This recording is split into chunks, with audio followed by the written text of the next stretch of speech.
اللہ تعالیٰ فرماتے ہیں وَقَالَ الَّذِينَ كَفَرُوا لِلَّذِينَ آمَنُوا، کافر لوگ ایمان والوں کے بارے میں کہتے ہیں لَوْ كَانَ خَيْرًا مَا سَبَقُونَا إِلَيْهِ، یہ آیت رٹا لگا کے یاد کر لو، بہت سارے مسائل اس آیت سے حل ہو جاتے ہیں۔ وہ کہتے تھے لَوْ كَانَ خَيْرًا، اگر یہ اسلام کوئی خیر کی چیز ہوتی، ما سبقونا الیہ، تو یہ جو ایمان لائے ہیں نا لوگ، یہ ہم سے پہل نہ کرتے۔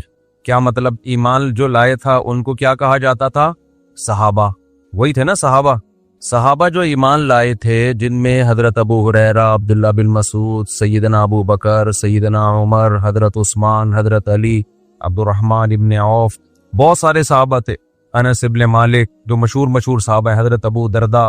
مشرکین کو اپنے دولت پہ، اپنی سرداری پہ اور اپنی ذہانت پہ بہت زیادہ ناز تھا کہ ہم ذہین لوگ ہیں، ہم قوم کے بڑے لوگ ہیں، اور ایمان لانے والے ابن مسعود جیسے، ابو ہریرہ جیسے غریب اور مسکین۔ تو وہ تکبر میں کہا کرتے تھے کہ اگر اسلام کوئی خیر کی چیز ہوتا تو یہ غریب غربا قسم کے لوگ تھوڑی پہل کرتے۔ خیر کی طرف جو مائنڈ جاتا ہے وہ کس کا پہلے جائے گا؟ ہمارا مائنڈ۔ یہ لوگ گئے ہیں، اس کا مطلب یہ کوئی خیر کی چیز، جملہ مکمل کیا کریں بھائی جان، یہ کوئی خیر کی چیز نہیں ہے۔ آپ کیا مشرکین کے اس نظریے سے متفق ہو؟ بولو۔ 100% نہیں۔ ہم الٹا کرتے ہیں اس جملے کو جو مشرکین نے کہا تھا، ہم کہتے ہیں لو کان خیرن، کوئی اگر خیر کی چیز ہوگی، لسبقونا، لام تاکید کا ہے، وہ کہتے تھے ما سبقو، وہ ہم پہ سبقت نہیں کریں گے، ما کا معنی نہیں، ہم کہتے ہیں لسبقونا الیہ، وہ یقیناً ہم پہ پہل کریں گے۔ اس سے بدعت کا پورا دروازہ ہمیشہ کے لیے بند ہو گیا۔ کوئی خیر کا کام ہے صحابہ نے نہیں کیا، اٹ مینز وہ خیر کا کام نہیں ہے۔ ہمارا نظریہ مشرکین والا نہیں ہے۔ مشرکین کہتے تھے خیر کا کام ہوتا تو ہم کرتے، یہ تھوڑی ہم سے پہل کرتے۔ ہم اس کلام کو مانتے ہیں کیا؟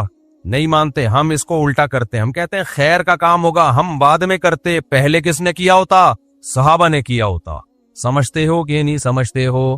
تبھی میں بار بار کہتا ہوں قرآن و سنت کی وہ تشریح جو صحابہ نے جس پر عمل نہیں کیا، اس کا مطلب وہ خیر نہیں ہے، وہ آپ کی اپنی تشریح ہے جو آپ امت پہ تھوپ رہے ہو۔ شب برات میں دیکھ لو نا کیا ڈرامے بازیاں ہوتی ہیں، قبرستان والی حدیث پیش کی جاتی ہے شب برات کے بارے میں، سارے خطیب حدیثیں پیش کر رہے ہوتے ہیں کہ نبی صلی اللہ علیہ وسلم 15 شعبان کو قبرستان گئے ہیں، تو ہم بھی 15 شعبان کو کہاں جائیں گے بھائی؟ قبرستان۔ ہم کہتے ہیں حدیث ضعیف ہے، کہتے ہیں نہیں بھائی تمہیں تو جو حدیث تمہارے خلاف جائے وہ ضعیف ہو جاتی ہے، لو بھیا۔ تو آخری جواب کیا ہوگا؟ ارے صحابہ سے دکھا دو کون اس رات قبرستان گیا ہے۔ کیوں؟ اگر شب برات کو 15 شعبان کو قبرستان جانا خیر کا کام ہوتا تو ابو بکر گئے ہوتے کہ نہیں ہوتے؟ عمر گئے ہوتے کہ نہیں ہوتے؟ عثمان گئے ہوتے؟ علی گئے ہوتے؟ ابن مسعود گئے ہوتے؟ ابو ہریرہ گئے ہوتے؟ جابر بن عبداللہ گئے ہوتے؟ معاذ بن جبل گئے ہوتے؟ سیدہ عائشہ گئی ہوتی؟ سیدہ زینب گئی ہوتی؟ یہاں تو جینٹس بھی جا رہے ہیں اور لیڈیز بھی جا رہی ہیں، اور جتھوں کی شکل میں جا رہے ہیں۔ اس لیے میرے بھائی یہ بدعت والا کام کیا کرو؟ بولو نا، چھوڑ دو۔ لو کان خیرن ما سبقونا الیہ، اذان سے پہلے اگر اس کام کی کوئی فضیلت ہوتی جو ہمارے ہاں صلاۃ والسلام پڑھا جاتا ہے، بعد میں بھی پہلے بھی، تو بھائی صحابہ کرام اس کام میں ہم پہ پہل کرتے، کیونکہ وہ لوگ خیر پر ہم سے بہت زیادہ حریص تھے۔ تو دین کو قرآن و سنت کی ایسی تشریح جس میں آپ صحابہ کو بیچ سے ہٹا دیں، وہ تشریح اٹھا کے دیوار پہ دے مارو، چاہے وہ دیکھنے میں کتنی ہی اٹریکٹیو لگے، اس کی دلیل آپ کو کتنی ہی مضبوط لگے۔ سمجھتے ہو کہ نہیں سمجھتے؟ یہی وجہ ہے کہ بہت سارے فقہا بعض حدیثوں کو چھوڑ دیتے ہیں کہ بھئی ہمیں صحابہ میں اس کا یہ عمل نہیں ملتا، اور بعض کمزور حدیثیں ہوتی ہیں لے لی جاتی ہے، کیوں؟ وعلیہ العمل، وہ دلیل یہ دے رہے ہوتے ہیں اس پر کیا ہے؟ عمل ہے۔ اور ان سب باتوں کی دلیل جیسے قرآن کی آیت ہے، ایک اور حدیث ہے جو میں بار بار بیان میں بتاتا ہوں، آج میرا ٹاپک نہیں ہے تو میں آگے چلوں گا انشاءاللہ یہ اس کو بیان کر کے، وہ یہ کہ جب نبی صلی اللہ علیہ وسلم نے فرمایا نا امت میں 73 فرقے ہوں گے، کلہم فی النار، سب کے سب جہنم میں سوائے ایک کے، اس حدیث کو اس پہ تو پیش کیا جاتا ہے کہ فرقہ واریت غلط ہے، فرقے نہیں ہونے چاہیے، لیکن جتنے لوگ یہ حدیث پیش کر رہے ہوتے ہیں آدھی بات کرتے ہیں اور آدھی پی جاتے ہیں۔ یقیناً اس حدیث سے پتہ چلتا ہے صرف ایک جنتی، باقی سارے کہاں؟ بولو نا، جہنم۔ واقعی فرقے غلط ہیں، فرقے نہیں ہونے چاہیے، لیکن پوری بات تو پوچھو بھائی، سارے فرقے جہنمی ہیں، سارے جہنم میں؟ نبی نے فرمایا ایک ان میں سے کیا ہوگا، بولو نا، وہ جنت میں ہوگا، وہ بھی تو فرقہ ہی ہوگا، وہ بھی تو ایک کانسیپٹ ہی ہوگا، وہ بھی تو ایک نظریہ ہی ہوگا۔ اگلا سوال صحابہ نے پوچھا، یا رسول اللہ کون سا فرقہ جنت میں جائے گا؟ یعنی کلہم فی النار، سارے جہنم میں، تو ایک جو جنت میں ہوگا وہ کون سا ہوگا؟ تو نبی نے جو علامت بتائی ہے اس کو خوب غور سے سنو، بار بار بتاتا ہوں، نبی یہ نہیں فرمایا کہ جو قرآن پہ چلے گا، کیونکہ ہر فرقہ اپنی نسبت کس کی طرف کرتا ہے؟ بھئی ہم تو قرآن کو تو سب مانتے ہیں، کیونکہ وہ مسلمانوں کے اندر فرقے ہوں گے نا، اسلام کی طرف نسبت کریں گے اپنی، تو قرآن تو بیسک ہے نا۔ کوئی فرقہ ایسا ہو سکتا ہے کہ میں مسلمانوں کا ایک فرقہ ہوں اور میں برحق ہوں؟ کیا بھئی ہے تو دلائل کہاں سے لیتا ہے؟ میں تورات سے دلائل لیتا ہوں، میں جب ریفرنس دوں گا تورات اور انجیل کے دوں گا تو لوگ کہیں گے یار تو جڑ سے ہی ختم ہو گیا۔ اس لیے قرآن کے نام پہ تو ہر شخص کوئی صحیح تشریح کرتا ہے اور قرآن کے نام کا کوئی منجن بیچتا ہے، تو اس لیے نبی نے یہاں قرآن کا نام نہیں لیا۔ یقیناً قرآن پہ چلنا ہی والا ہی برحق ہوگا، لیکن یہاں نبی تو بتا رہے ہیں نا کہ ان 73 میں ٹھیک کون سا ہوگا، تو اس کی سلیکشن کا آسان طریقہ بتایا جائے۔ اگر آپ بتا دیتے جو قرآن پہ چلے گا تو ہر شخص دعویٰ کیا کر رہا ہے؟ قرآن۔ پروفیسر غامدی صاحب بھی کہتے ہیں میں قرآن کو مانتا ہوں، وہ حضرت عیسیٰ کی موت کے دلائل بھی قرآن سے دے رہے ہوتے ہیں، حالانکہ قرآن سے ان کی موت کے دلائل، لیکن باتوں کو گھما دیا، پبلک کو تو نہیں قرآن سنت کا زیادہ پتا ہوتا۔ تو نبی نے کیا فرمایا؟ یہ بھی نہیں فرمایا کہ جو حدیث پہ چلے گا، اس لیے کہ بہت سے لوگ اپنی نسبت کہاں کر دیتے ہیں؟ حدیث کی طرف، لیکن حدیث کی وہ ایسی تشریح کر رہے ہوتے ہیں جو صحابہ سے ثابت نہیں ہوتی۔ اس لیے پوری بات نبی نے فرمائی، ما انا علیہ و اصحابی، جس پر میں ہوں اور میرے صحابہ۔ میں کا کیا مطلب؟ قرآن پہ تو چلنا ہے، لیکن قرآن پہ اس طرح سے چلنا ہے جیسے میں چلا۔ قرآن کی کوئی ایسی تفسیر مارکیٹ میں نہ لے آنا جو میرے زمانے میں نہ ملتی ہو، جس پر میرا عمل نہ ہو، اور میرے عمل کی ایسی تفسیر نہ لے آنا جو صحابہ سے ثابت نہ ہو۔ ابھی تو میں بار بار جو چیلنج کرتا ہوں نا، 3 طلاق ایک نہیں ہوتی، اس پہ بہت سارے اب میرے خلاف کلپ آنے لگے۔ ابے کسی ایک صحابی سے دکھا دو نا یار جس نے 3 طلاقوں کو ایک کہا ہو، دکھا دو نا آپ۔ اور حدیث کی کتابوں میں 3 کو 3 کہنے کے فتوے بھرے ہوئے ہیں، اس کا کوئی جواب نہیں دیتا، گھماتے رہتے ہیں ایکچولی یوں کر کے، ایکچولی یوں کر کے۔ چھوڑو تم قرآن و سنت کو، تم یہ بتاؤ قرآن و سنت کی وہ تشریح معتبر ہے جو صحابہ کی تھی، یا تمہاری اپنی معتبر ہے؟ تو خیر یہ تو بیچ میں ضمناً ایک مسئلہ آ گیا، لیکن یہ پورا اصول ہے، یاد رکھو۔ آپ صحابہ کو بیچ سے نکال کے اگر ڈائریکٹ قرآن و سنت پہ چلنے کی کوشش کرو گے، لیبل قرآن و سنت کا ہوگا، لیکن وہ قرآن و سنت کی آپ کی ذاتی تشریح ہوگی جو آپ اٹھا کے امت پہ تھوپ رہے ہوگے۔ سمجھتے ہو کہ نہیں سمجھتے؟ اور صحابہ کا کسی مسئلے پہ اجماع ہو جائے وہ تو پھر انف، کیونکہ نبی صلی اللہ علیہ وسلم کی صحیح حدیث ہے، سب اس کو مانتے ہیں، لا تجتمع امتی علی ضلالہ، میری امت کبھی گمراہی پہ جمع نہیں ہو سکتی، کسی بھی دور میں نہیں ہو سکتی۔ یہ کسی زمانے کے ساتھ خاص نہیں ہے، کوئی بھی دور آ گیا نا، امت کسی ایک مسئلے پر ہو گئی، اب حق اس میں منحصر ہے، کیونکہ اگر ہم مان لیں کہ یہ غلط مسئلے پر جمع ہو گئی تو اس کا مطلب امت گمراہ ہے، پوری امت گمراہ، جبکہ پوری امت گمراہ نہیں ہو سکتی۔ تو اجماع میں سب سے پہلے درجے کا اجماع کس کا ہے؟ صحابہ کا، پھر بعد والے لوگوں کا، پھر بعد والے لوگوں کا۔ اور اجماع کی بھی 2 قسمیں یاد رکھو، ایک اجماع تو وہ کہ بہت سارے صحابہ سے ایک عمل تواتر کے ساتھ، ایک یہ ہے جس کو اجماع سکوتی کہتے ہیں، صحابہ نے کسی نے بھرے مجمع میں ایک عمل کیا اور کسی نے ان پر اعتراض نہیں کیا، یہ بھی اجماع ہے۔ تو یہ چند اصول اچھی طرح سے سمجھیں اور یاد رہے گی نا۔ لو کان خیرا ما سبقونا الیہ، مشرکین کہتے تھے کہ اگر اسلام خیر کا کام ہوتا تو صحابہ ہم سے پہل نہ کرتے۔ ہم کیا کہتے ہیں بھائی، کوئی بھی خیر کا کام ہوگا تو ہم سے پہلے صحابہ نے کیا ہوگا، تبھی ہم کہتے ہیں بھائی مردوں کے ایصال ثواب کے لیے اجتماعی قرآن خوانیاں مت کیا کرو۔ حضرت ابو بکر کا انتقال ہوا، کبھی دیکھا حضرت عمر نے تمبو لگایا، دیگیں پکائیں اور سارے صحابہ کو بلایا، چل بھائی تو پہلا پارا، تو دوسرا پالا، تو تیسرا پارا۔ کبھی دیکھا آپ نے کسی نے؟ کوئی ضعیف روایت ہے اس بارے میں؟ کوئی دیگوں کے ڈھکن کہیں نہیں ملا ہوگا نا آپ کو، یا اس زمانے میں دیگیں نہیں ہوتی تو کچھ تو ہوتا تھا نا، کسی میں تو کچھ پکتا ہوگا۔ حضرت علی کی شہادت ہوئی، سیدنا عثمان کی شہادت ہوئی، کوئی برسی ہوئی؟ بولو نا کیا ہو گیا بھائی جان، چپ کیوں بیٹھے ہو؟ کوئی برسی ہمیں ملتی ہے صحابہ کے دور میں کہ فلانے کی حضرت عمر کی برسی منائی ہو، یا حضرت عثمان کی منائی ہو، یا کسی نے کسی کی ابا کی منائی ہو، اماں کی منائی ہو؟ یادگار کے لیے تصویریں رکھنا بزرگوں کی گھر میں. آج لوگوں نے اپنے پیر صاحب کی تصویر لٹکائی ہوئی ہوتی ہے. سب سے بڑے پیر تو محمد صلی اللہ علیہ وسلم تھے اور تصویر سازی کا فن اس وقت عروج پر تھا. اس کے باوجود ہمیں نبی کی کوئی تصویر صحابہ سے نہیں ملتی. اس سے پتہ چلتا ہے عقیدت کے لیے گھروں میں تصویر لٹکانا حرام اور ناجائز ہے. نبی نے صحابہ کی ایسی ٹریننگ کی تھی تصویر کے بارے میں, ایسی تربیت کی تھی کہ نبی سے بے پناہ محبت کے باوجود بھی کسی صحابی نے یہ جرات نہیں کی. یہ جتنی تصویریں آتی ہیں نا مسلم ہیروز کی فرضی ہوتی ہیں, مسلمان کبھی نہیں تصویر بناتے تھے. صرف ایک محمد ابن قاسم ایسا ہے لیڈر جس کی تصویر کے بارے میں مورخین کہتے ہیں اوریجنل تصویر ہے. داڑھی اس کی پوری تھی لیکن اگر تصویر میں داڑھی کم آ رہی ہے تو غلط ہے. وہ کیوں ہے اس کی وجہ ہم نے کتابوں میں پڑھی ہے. وجہ یہ ہے کہ محمد ابن قاسم جب ہندوستان سندھ کے راستے سے آیا نا, یہاں تو ہندو رہتے تھے, تو اس نے یہاں اتنا انصاف دیا لوگوں کو اور لوگوں کے ساتھ ایسا اچھا سلوک کیا محمد بن قاسم نے, کیونکہ مسلم فاتح بن کے آیا تھا. یہاں پہلے ہندوؤں کے کوئی بہت ظالم قسم کے لوگ ہوتے تھے, تو ہندوؤں کو اس سے عقیدت ہو گئی, اور ہندوؤں کو جس سے عقیدت ہونا اس کو بھگوان بنا لیتے ہیں. وہ یہ ہمیشہ سے چلا آ رہا ہے. تو جب محمد بن قاسم واپس گیا ہے نا, ہندوؤں نے اس کی تصویریں بنا کے پوجنا شروع کر دیا اس کو. اس وجہ سے ہندوستان کی تاریخ میں کس کی تصویریں باقی رہ گئیں؟ محمد بن قاسم کی.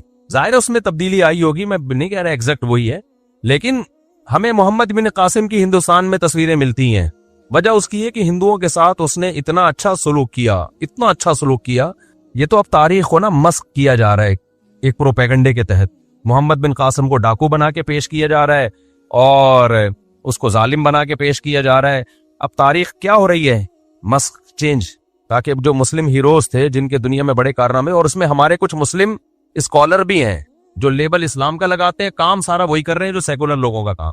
سمجھتے ہو کہ نہیں سمجھتے ہو؟ تو اس سے بھی پتہ چلتا ہے بھائی گھروں میں بزرگوں کی باپ دادا کی تصویریں بولو مت لگائے کرو.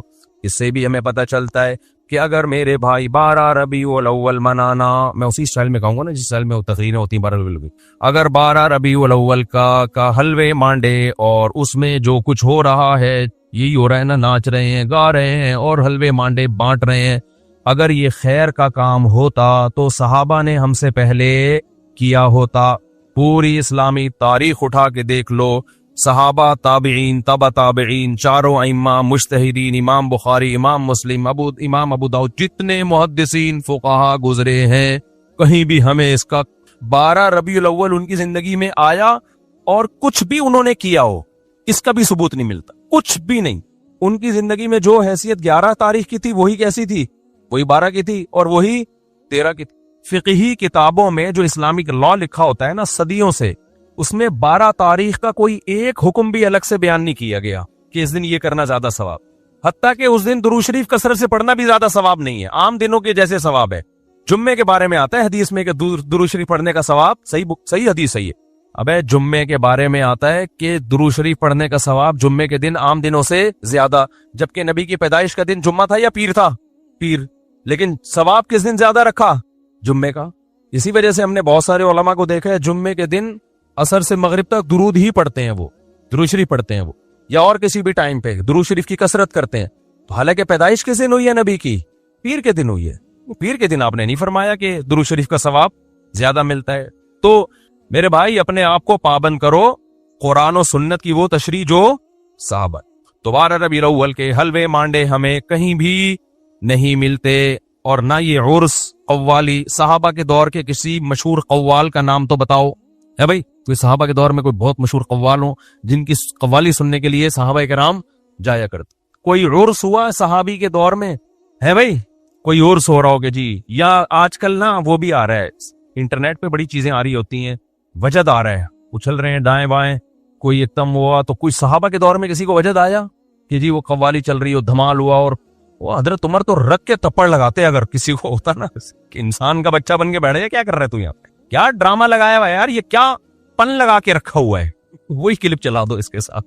جب بھی کوئی ایسی قوالی میں اچھل کود کر رہا ہو نا تو لندن والے کا وہ کلپ لگا دو, کیا پن لگا کے رہا. وہ پورا جملہ مسجد کی وجہ سے میں نہیں کہہ پا رہا, کیا پن لگا کے رکھا ہوا ہے وہ چلا دیا کرو ساتھ میں. تو یہ عرس ہو گئے قبروں پہ، قوالیاں ہو گئیں، دھمال ہو گئے، اور یہ جو ٹوپی ڈرامے ہو رہے ہیں، اور بچارے بن سج کے شب برات کو قبرستان جا رہے ہوتے ہیں. چھوڑ دو میرے بھائی یہ کام. قبرستان جب تمہیں پٹے پہ ڈال کے لے کے جائیں گے نا وہی ٹھیک ہے. اس سے پہلے جانا ہے دن میں جاؤ. قبرستان رات کو جانے کا موقع نہیں ہے، دن میں جاؤ اور تنہائی میں جاؤ. نبی صلی اللہ علیہ وسلم نے فرمایا فزورها فإنها تذکر الآخرہ، قبرستان جایا کرو، اس سے آخرت کی یاد تازہ ہوتی ہے. وہاں جا کے کیا کرنا ہے؟ مرحوم جتنے ہیں ان کے لیے دعا کرنی ہے. سب سے پہلے تو ان کو سلام کرنا ہے، السلام علیکم یا اہل القبور، اے قبر والو تم پر سلامتی ہو. اس کا مطلب یہ نہیں کہ وہ قبر والے سن رہے ہوتے ہیں، وہ تو اللہ پہنچا دیتا ان کو سلام. تو یا اہل القبور یہ اختلافی مسئلہ ہے، اس میں پھڈے میں نہ پڑ جانا.